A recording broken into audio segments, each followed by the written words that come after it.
गुरुदेव दत्त. युवा तरुण भाव जीवन संस्कृती शिक्षण भावार्थ जन्मजन्मी विकासार्थ प्रगतीसाठी. आज आपण जर गावाचा विकास बघायचा असेल तर आज आपल्याकडे जे शिक्षण आला इंग्रजाकडनं आलेलं इंग्रज शिक्षणचा. आपण आज जे शिकतो ते इंग्रजाच्याच प्रवृत्तीने शिकतो.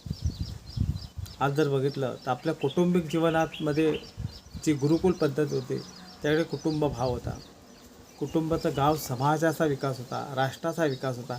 आता दिसते का? असं बघायला मिळते का? का तर आज मुलं शिकतात ते आईवडिलांना पण पाळत नाही. कुठे आपला शिक्षण आहे? शिक्षण पद्धतीमध्ये काय असलं पाहिजे? युवा तरुण भाव जीवनार्थ संस्कृती शिक्षण भावार्थ. काय शिक्षण असलं पाहिजे? शिक्षण गुरुकुल पद्धतीने शिक्षण. आज शिक्षणाचं मूल्यच मिळत नाही. आज समाजाबद्दल शिकवलं जात नाही. आई वडील काय, मातृदेवो पितृदेवो हे आजच्या शाळेत शिकवलं जात नाही. भले इंग्रज गेले सोडून, पण ते इंग्रजाने तसेच त्यांचे ठेवून गेले. तेच आज आपण शिकतो. आपल्या मुलाला संस्कार तेच देतो. म्हणून युवा तरुण भाव जीवनार्थ संस्कृती शिक्षण भावार्थ जन्मजन्मी विकासार्थ. या गावातला विकास किंवा समाजातला विकास करण्यार्थ आपला जो जीवन आहे तो आज बघायला मिळत नाही. आज कुटुंब व्यवस्था नष्ट झाली. त्याच्यामुळे कुटुंब व्यवस्था आहे. आज मुलं आईवडिलांना पाळत नाही. आईवडील वेगळे, मुलं वेगळी, ह्या शिक्षण पद्धतीमुळे. म्हणून जे आपली मूळ शिक्षण पद्धती होती ती शिक्षण पद्धती येणं फार गरजेचं आहे. आणि तेव्हा ती येईल तेव्हा प्रगती निश्चित आहे.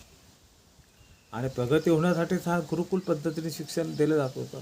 आज आईवडिलांचं शिक्षण कुठेच मिळत नाही. आचार्य देवो नाही मिळत.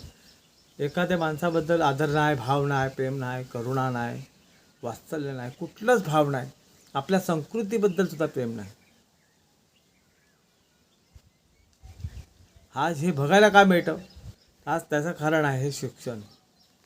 शिक्षणाचं मूल्य असलं पाहिजे. शिक्षण पाहिजे, पण कसं शिक्षण पाहिजे? जीवनार्थ पण पाहिजे, अर्थार्थ पण पाहिजे. आज शिक्षण अर्थार्थ मिळते, जीवनार्थ शिक्षण मिळत नाही. ते पण मूल्यवान दिलं पाहिजे. आज शिकवलं जाते ते वेगळंच शिकवलं जाते.